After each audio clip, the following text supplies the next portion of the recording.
Hello दोस्तों, मैं आपके सामने एक लोक कथा लेकर आया हूँ जिसका शीर्षक है कड़वा सच।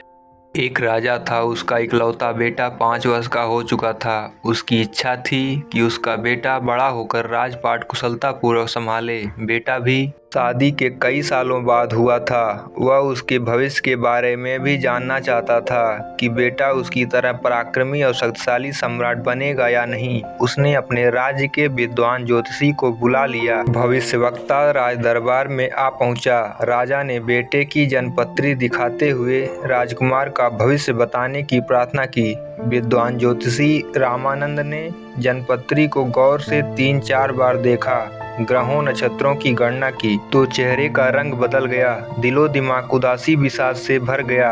राजकुमार जिस लगन ग्रहों के प्रभाव में पैदा हुआ था, उसके जीवन पर क्रुद्ध ग्रह राहु की कुदृष्टि पड़ रही थी। राजकुमार की शादी के 2 साल बाद पुत्र होगा और राजकुमार भरी जवानी में देह त्याग देगा। ज्योतिषी रामानंद दुखदायी व्यथित करने वाली भविष्यवाणी राजा को सुनाना नहीं चाहता था, लेकिन झूठ बोलकर राजा को अंधेरे में भी नहीं रखना चाहता था। भारी उलझन में था, कड़वा सत्य कैसे कहे। राजा जिज्ञासावश बार बार सत्य बताने की प्रार्थना कर रहा था। आखिर सोच विचार कर रामानंद ने सत्य बात बता दी कि राजकुमार भरी जवानी में दुनिया से चला जाएगा। सच्चाई इतनी कड़वी, दुख देने वाली थी कि राजा सहन नहीं कर सका। तुरंत ज्योतिषी रामानंद को कारागार में बंद करने का आदेश दे दिया। कड़वा सच हर एक इंसान सुन नहीं सकता।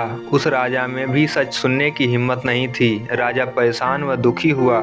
दिल में पुत्र मोह की भावना बलवती हो रही थी। रामानंद पुत्र वियोग की बात बता रहा था। राजा के प्रचंड क्रोध का शिकार ज्योतिषी हो गया। राजा बेटे से अत्यधिक प्यार करता था, साथ ही उसे अपने राज्य का शक्तिशाली और पराक्रमी उत्तराधिकारी चाहिए था। कुछ दिनों बाद राजा ने दूसरा ज्योतिषी बुलाया और उससे पूछा। दूसरे ज्योतिषी ने जन्मपत्री देखी, ग्रहों की गणना की तो परिणाम दुखद ही निकल रहा था। उसने भी राजकुमार की अल्पायु की घोषणा की तो उसे भी कारागार में डाल दिया गया। राजा अपनी मनचाही बात सुनना चाहता था। समय समय पर ज्योतिषियों को बुलाता रहा, कड़वी सच्चाई जानकर कारागार में बंद कर देता। उसकी कारागार में संत महात्मा किस्म के अनगिनत विद्वान कैद कर लिए गए। राज्य में हाहाकार मच गया। पापी राजा कितना अत्याचार कर रहा है। राज्य में संत महात्मा, ज्ञानी, विद्वान सभी घबरा उठे। कुछ धर्म गुरुओं ने राजा को समझाया भी, मगर उनकी समझ में यह बात नहीं आई।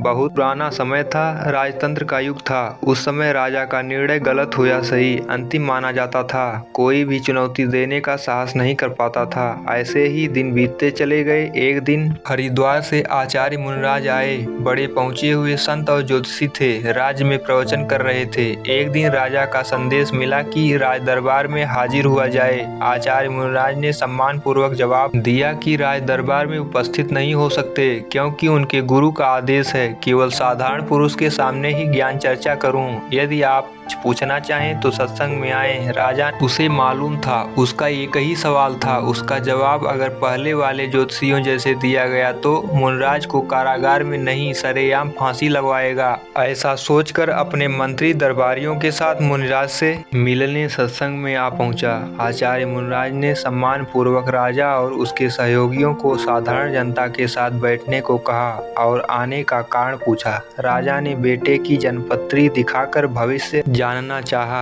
आचार्य ने राजकुमार की जन्मपत्री ध्यान से देखी, ग्रहों की स्थिति का अध्ययन किया तो चौंक पड़े। राजकुमार तो अल्पायु है, भरी जवानी में मर जाएगा, वो भी शादी के 2 वर्ष बाद। उसके बाद राजकुमार के मित्र ग्रहों का अध्ययन किया तो बड़ी आश्चर्यजनक बात सामने आ रही थी, जिस पर किसी ने ध्यान नहीं दिया था। आगे का परिणाम बेहद सुखद और सूर्य की तरह ओजपूर्ण था। आचार्य पूरी जन्मपत्री का अध्ययन करके अभी खामोश बैठे थे, मगर उनके तेजस्वी चेहरे पर आस की चमक फैल गई थी। आचार्य को खामोश बैठा देख राजा ने बेचैन स्वर में पूछा, मेरे बाद नसीब बेटे के भाग में क्या लिखा है? कुदरत ने सत्य और स्पष्ट बताएं। राजन, अपने बेटे को बदनसीब न कहें तो बेहतर है। आपके बेटे के वंश और आपके पोते का भाग्य 7 पीढ़ियों से भी सर्वश्रेष्ठ है। आपको दुखी होने की आवश्यकता नहीं। आचार्य ने बताया तो राजा के चिंतित चेहरे पर आशाओं के तारे चमक उठे।